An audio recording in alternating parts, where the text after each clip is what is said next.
17ാമത് ഉത്സവമാണ് ഈ വരുന്ന ചൊവ്വ മുതൽ ഏപ്രിൽ 22, 23 തീയതികളിലായിട്ട് നടക്കുന്നത്. 1200 മേട 9, 10 തീയതികളിൽ 17 വർഷം പൂർത്തിയായിരിക്കുകയാണ്. അന്ന് 22-ാം തീയതി വൈകുന്നേരം ക്ഷേത്രം തന്ത്രി വടക്കംപുറം ശശിധരൻ തന്ത്രികളുടെ മേൽശാന്തി ശ്രീ മുകേഷ് ശാന്തിയുടെയും മുഖ്യ കാർമ്മികത്വത്തിലാണ് ചടങ്ങുകൾ ആരംഭിക്കുന്നത്. ഏപ്രിൽ 21 ബുധനാഴ്ച വൈകിട്ട് നടക്കുന്ന ദീപാരാധന, പൂമൂടൽ, ഗുരുതി തുടങ്ങിയ ചടങ്ങുകളോടെ ഉത്സവം അവസാനിക്കുന്നതാണ്.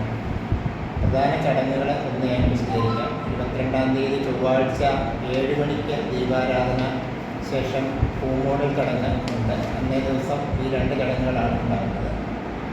പിറ്റേ ദിവസം 23-ാം തീയതി ബുധനാഴ്ച 5 മണിക്ക് നിർമ്മാല്യ ദർശനം, തുടർന്ന് ഗണപതി ഹോമം, 6:30 ഉഷപൂജ, 8 മണിക്ക് നവകം പഞ്ചഗവ്യ കലശപൂജ, 10 മണിക്ക് കലശാഭിഷേകം, പ്രസന്ന പൂജ, ഉച്ചയ്ക്ക് 1 മണിക്ക് പ്രസാദമൂട്ട്, വൈകുന്നേരം 5:30 നട തുറപ്പ്, 7:20 കാലം വരവേൽപ്പാണ്. കാലം ഇടനാട് ഗുരുമന്ദിരത്തിൽ നിന്ന് ആരംഭിച്ച് വെണ്ടാനമയിൽ ചുറ്റി ക്ഷേത്രത്തിൽ സമാപിക്കുന്ന രീതിയിലാണ് അറേഞ്ച് ചെയ്തിരിക്കുന്നത്. തുടർന്ന് 7:30 ദീപാരാധനയും അതിനുശേഷം പൂമൂടൽ ചടങ്ങുമാണ് ഉള്ളത്. 8:30 അത്താഴപൂർതിയും ശേഷം അത്താഴപൂർതിയും കഴിഞ്ഞ് നടയടപ്പ്. ഇത്രയുമാണ് ക്ഷേത്രത്തിലെ കാര്യപരിപാടികൾ. എത്ര വർഷം പഴക്കമുള്ള ഒരു അമ്പലമാണ് നമ്മളത്? ഇപ്പം 18 വർഷം പൂർത്തിയാകുവാണ്. നിത്യമായിട്ട് ആരാധന, എല്ലാ മാസവും ആരാധന, എല്ലാ മാസവും ആദ്യത്തെ ഞായറാഴ്ചയാണ്, ഇംഗ്ലീഷ് മാസം ആദ്യത്തെ ഞായറാഴ്ചയാണ് നട തുറന്ന പൂജയും ചടങ്ങുകളും എല്ലാം നടക്കുന്നത്. അതെല്ലാം ഇംഗ്ലീഷ് മാസമുണ്ട്.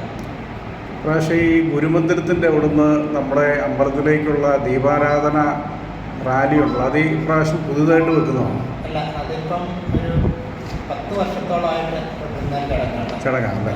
ഒരു കാലം ഘോഷയാത്രയുണ്ട്. സ്ത്രീകളെ കാലമെടുത്ത് ക്ഷേത്രത്തിലേക്ക് എത്തുന്നൊരു ചടങ്ങാണത്. അതൊരു 10 വർഷമായിട്ട് കൊണ്ടുവരുന്ന ചടങ്ങാണ്. ശരി.